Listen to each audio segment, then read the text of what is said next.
You are listening to the Star Coach Podcast with Meg Rentschler, episode 67. Probably two things that are impacting people in organizations and coaching and organizational development practitioners, are in a massive way are the cloud. And so now our technology is unhinged. We're not wired anymore, and we're wireless. And then the other thing that's impacting is this whole area of big data. There's so many ways of measuring people and behavior change. And then so all of this data and information that's accessible to us really wherever we are in the world is really creating some, as you alluded to, creating some challenges, and there's some things that cautions, but also some enormous opportunities for coaches particularly. Welcome to Star Coaches, the show for professional coaches that brings you coaching strategies, tools, and resources. Whatever your focus or niche, take a front seat weekly as industry leaders, decision makers, and innovators share their wisdom and expertise on the ins and outs of successful coaching. Now join your host, Meg Rentschler, as she connects you with your star coaching potential. Hello, welcome back to the show. I'm your host, Meg Rentschler, executive and mentor coach and coach educator. As always, it is absolutely wonderful to have you join us, and I look forward to sharing a new perspective with you today, something we haven't done a deep dive into yet on the Star Coach Show. So as we tape this show, it is 2018.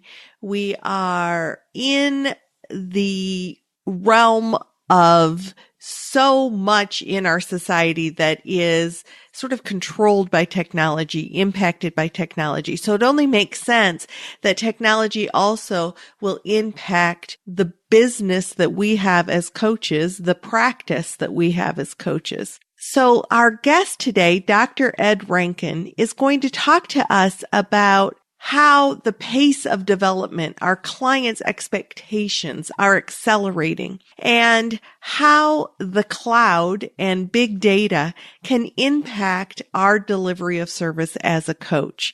Ways to increase reliability and validity of maybe some of instruments that have been out there for years that might be getting a new twist or a new face on them based on the kinds of data that's available to us now, and how we can create perhaps even more value for our clients by accessing some of the concepts or the information that's available to us through increased data, and how interaction can be that much more accessible to us through the cloud. Dr. Ed Rankin is an expert executive coach. Ed has been a coach for years, working with scores of senior and mid-level executives, and he also works with entrepreneurs. He's recently received his PhD in human and organizational systems. He's got a couple master's degrees and an undergraduate degree in psychology. So Ed is very well versed in a lot of valuable information, and he comes here to share that with us. He is a senior professional in human resources and a professional certified coach by the ICF. Ed shares his experience and his knowledge with us about the benefits of technology and how we can use technology to better meet coaching goals. Let's go to our interview with Dr. Ed Rankin.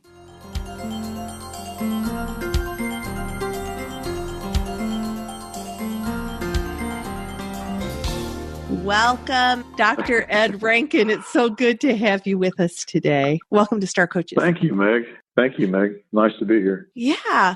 Ed and I have known each other probably more years than either of us want to note. And you've recently received your PhD, which is an incredibly wonderful accomplishment. So congratulations for that. Oh, thank you. Thank you. And we talked about the fact that we are living in an age of technology. We're living in an age of change. And I know that when I first became a therapist back in the mid 80s, things like where I store my clients' digital documents was not even an issue. I mean, I had to be sure to get a file cabinet with a lock and, had paper documents left and right. Yep. But things like, there's so much digital information that's stored now, and that gives us an opportunity to maybe give services to our clients in a different way than we ever have before. So that's sort of the discussion that we want to have today. And let's start with just maybe giving some background about what it is about this that interests you and a little maybe background information about this subject. Moved my career into coaching. I started paying attention to the impact that technology was having on the coaching work that I've been doing. And I think there are a couple things, as you said in your introduction, things are moving so quickly. Google's chief technology officer, a guy named Ray Kurzweil, authored a book that was published a few years ago called The Singularity is Near.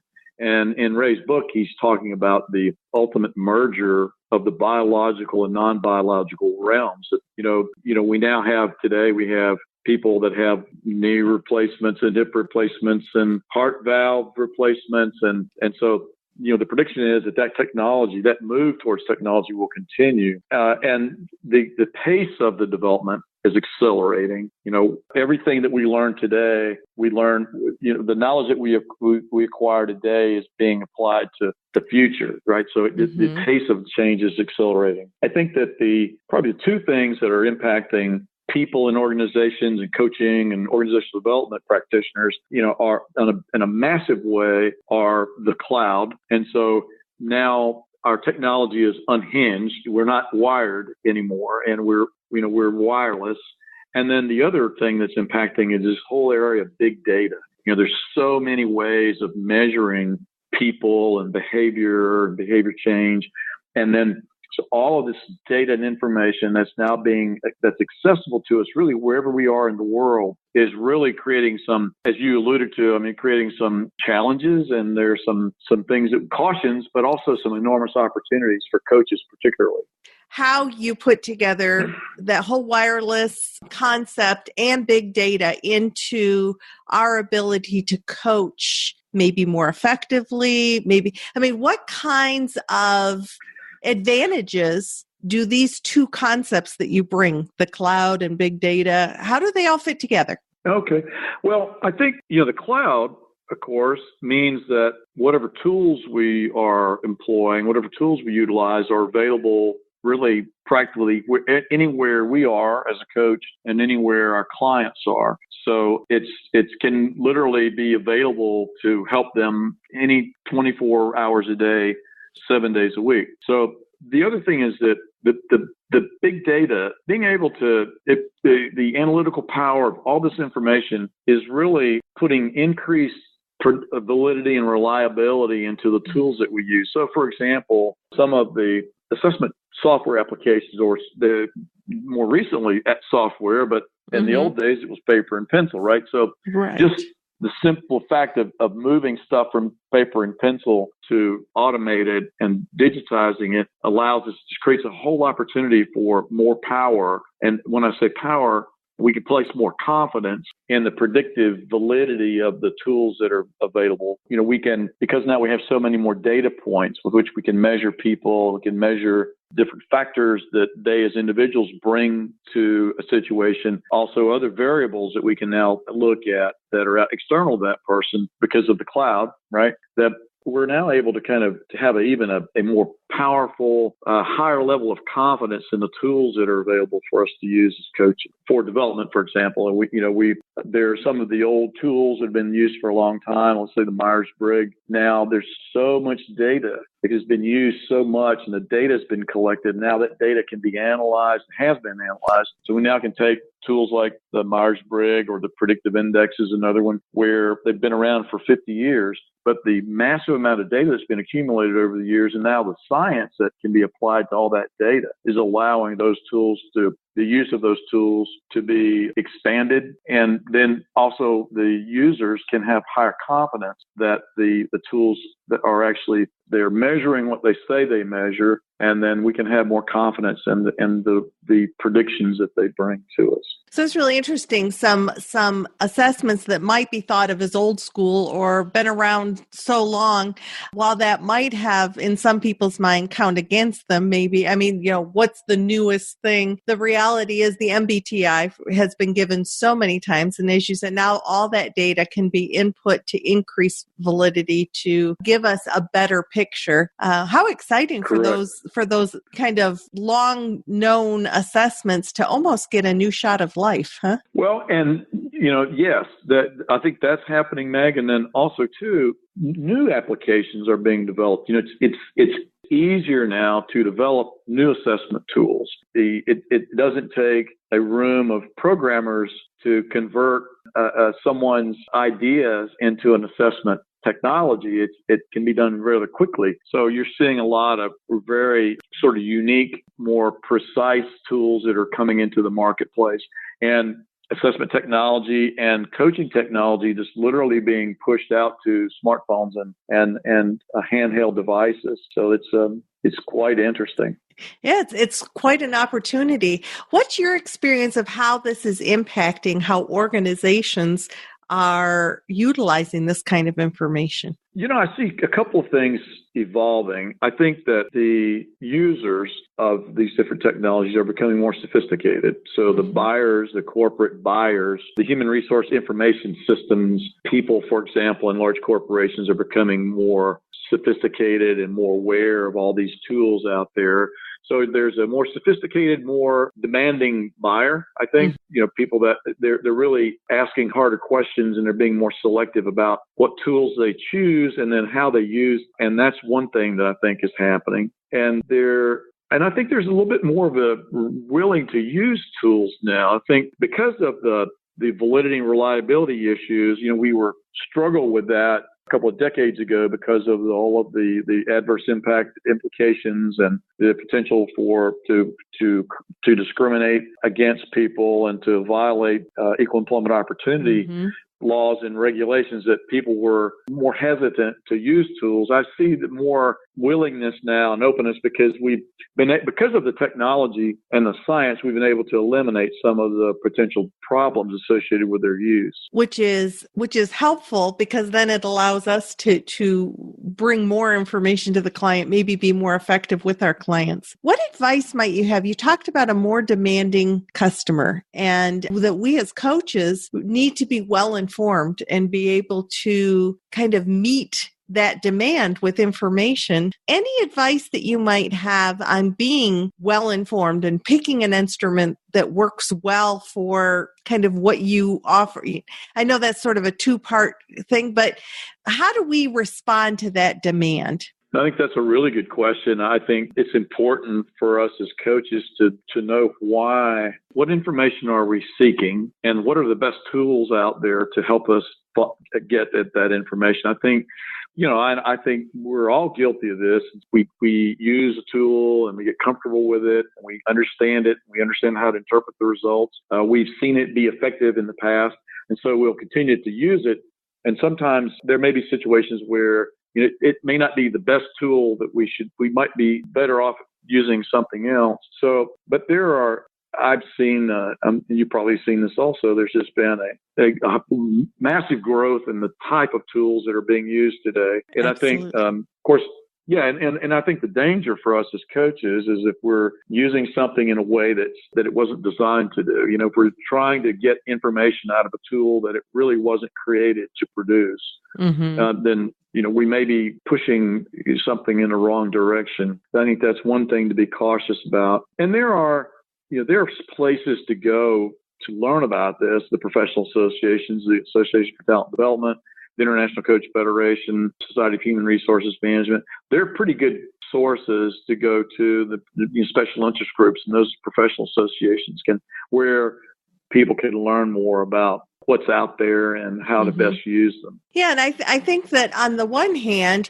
coaches sort of have their hands tied unless they're they are being sponsored by somebody to get certified in any number of assessments. You have to be somewhat selective in what you put in your toolbox because it takes time and resources to get credentialed. And at the same time, it might very well be, like you said, that you don't have the tool in your toolbox that meets a particular need. So maybe you work with somebody else who has that particular tool or has that certification. We might need to get creative, huh? Yes.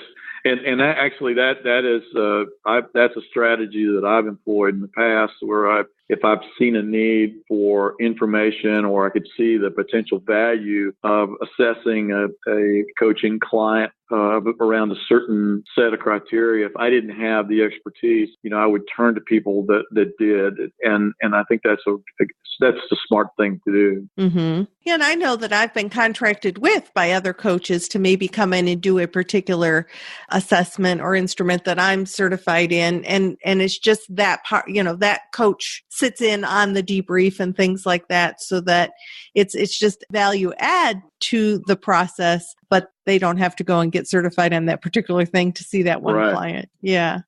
Well, and Meg, some of these new tech tools that are, there's one that in particular that I'm familiar with called Leader Amp, and the developer is a very successful, highly regarded industrial organizational psychologist, and who really understands coaching and understands how his technology can aid coaching.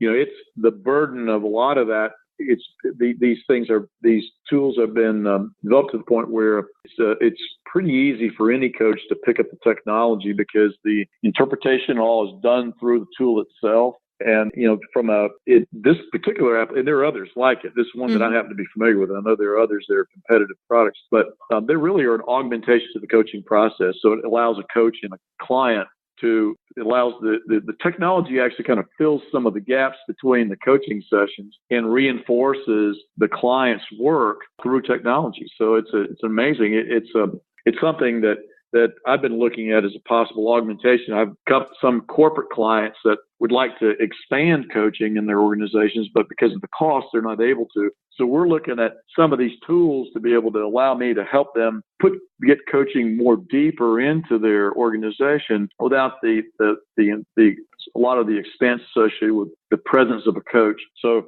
a coach is involved, but just not as heavily as he or she might be in a traditional coaching relationship. The coach is involved in using the technology to help him or her move the client along. So I do think there's some great opportunities out there for coaches. That sounds like a wonderful opportunity. Yeah, it wouldn't be appropriate for many situations, but in the case where, a company understands the value of coaching and would like to expand it, but has challenges associated with that expansion simply because of cost. They really can't afford, the direct involvement of a coach as thoroughly as they might in a traditional coaching relationship. But so the coach now can help them with that by the use of technology. It doesn't take the coach it just allows the coach to kind of extend that work.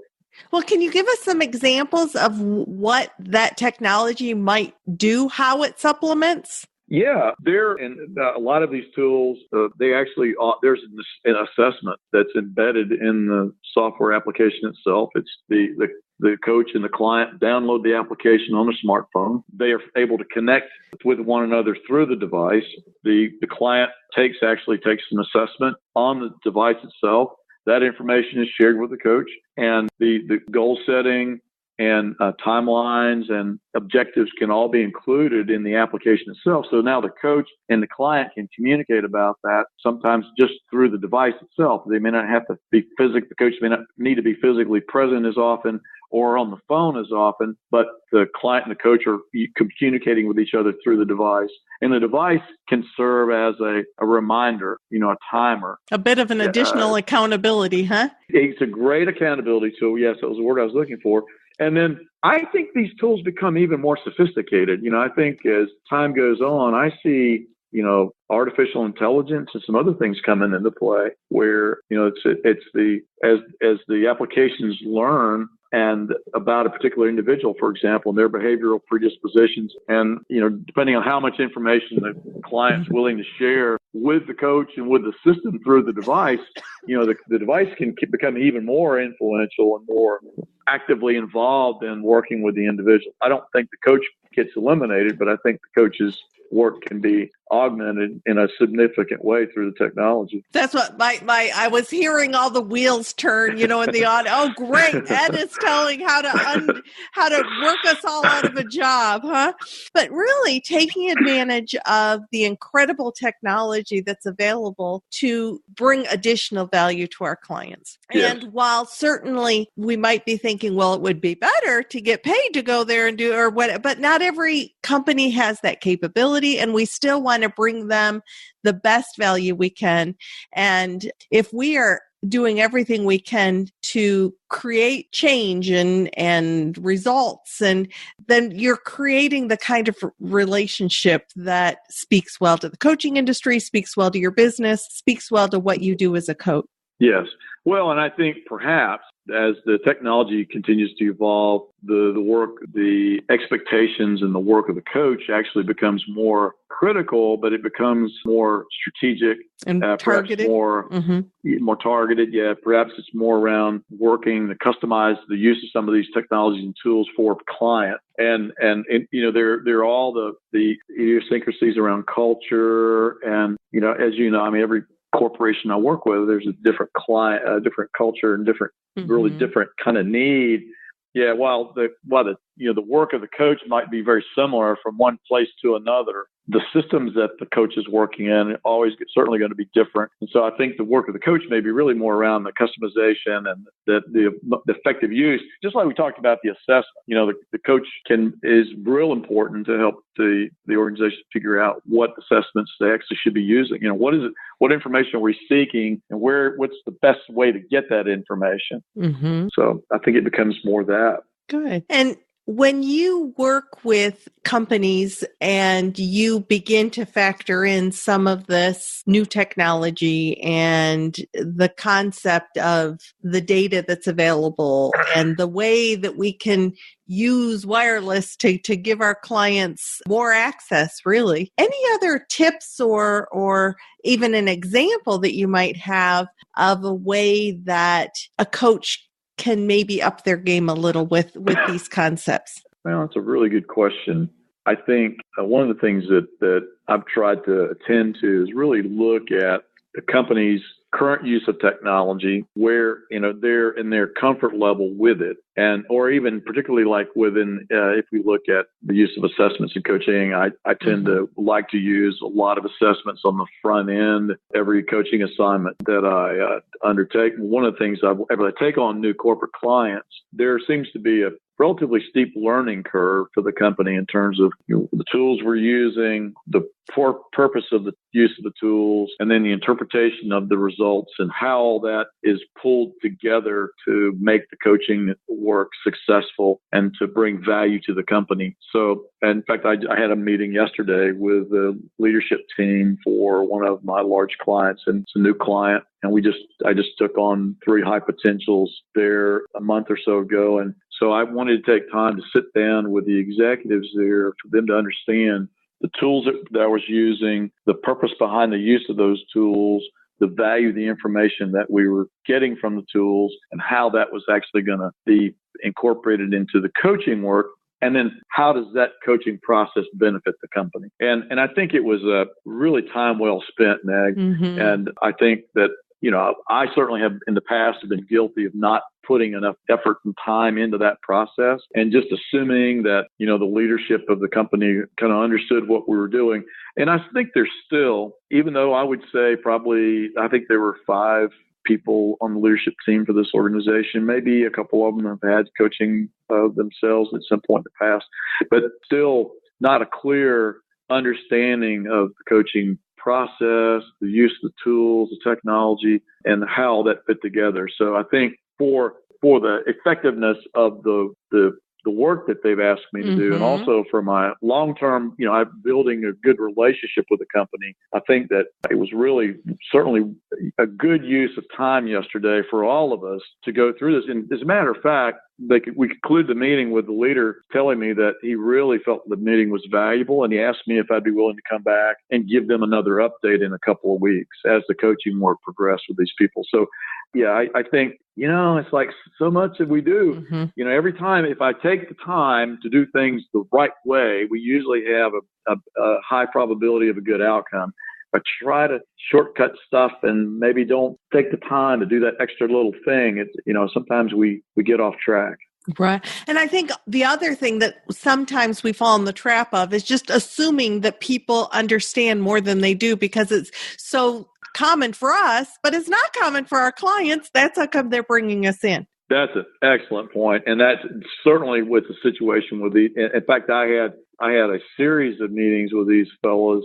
They happen to be men, and over the course of the last year. And they were very interested in the idea of coaching. They understood conceptually, or at least they thought they understood conceptually what it was about. But it took them a while to really get their head around it all, even though we had a lot of formal and informal discussions about the process and the theory of coaching and the processes, specific processes around it. It took them a while before they came around to saying, yeah, let's go forward with it. Really, a really sort of on target food for thought for all of us to think, how am I being clear enough? Am I taking the time to do it right, as you said?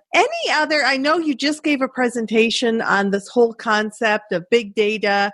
Any thoughts that you have, wishing that I had asked about something in particular that maybe we'd left out of this discussion? Well, I think, we've talked about the use of handhelds, but I think it wouldn't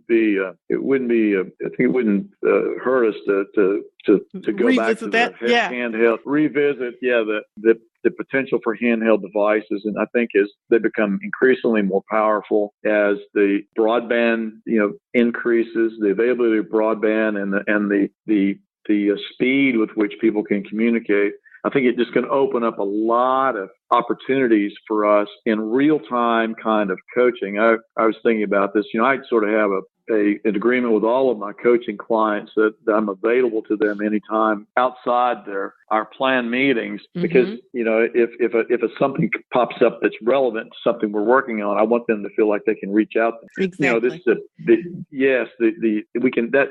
It's possible to do that really anywhere you are, and even on a global basis now.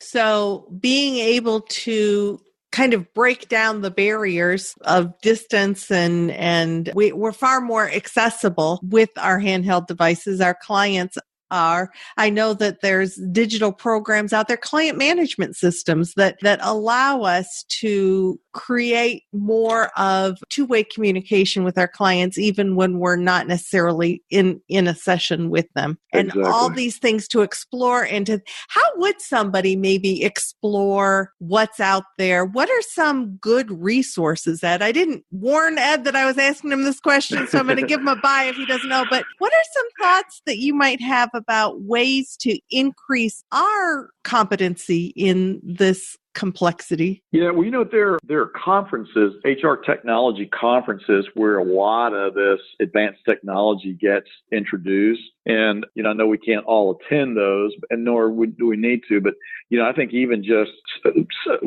signing up for notifications from the conference presenters and seeing, what companies are presenting at these conferences, who's speaking. What are they speaking on?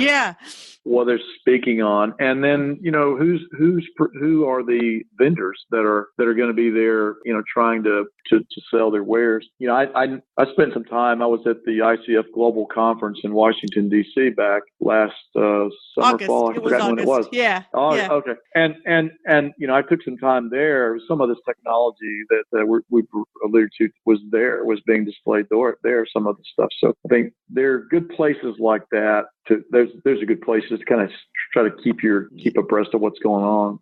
Good tips. So Ed, I want to thank you for taking time to share with us some concepts about, gosh, people kind of, it's 2018, technology is real, and how can we in fact use it to maybe up our game or bring more value to our clients and more effectively manage people or help our clients manage their people. And I love that idea of using a smartphone app to help us be that much more effective. So thanks for bringing your expertise, because it's certainly not my expertise. And I think I probably need to up my game on that. Well, thank you. It's been a pleasure.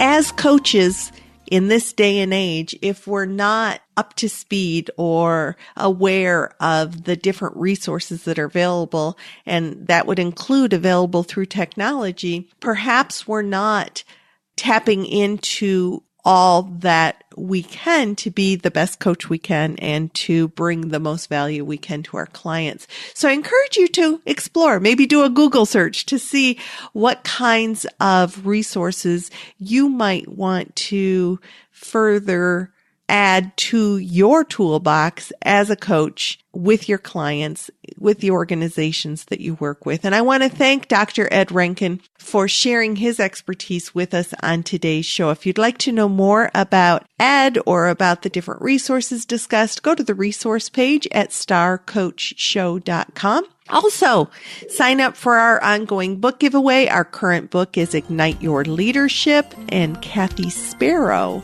donated that book to the show, so I want to thank Kathy. Always, I am open and eager for your feedback. If you are enjoying the show, I would very much appreciate a rate and review on iTunes, as that increases visibility of the show. So until next week, this is Meg Rentschler wishing you the very best for your coaching success.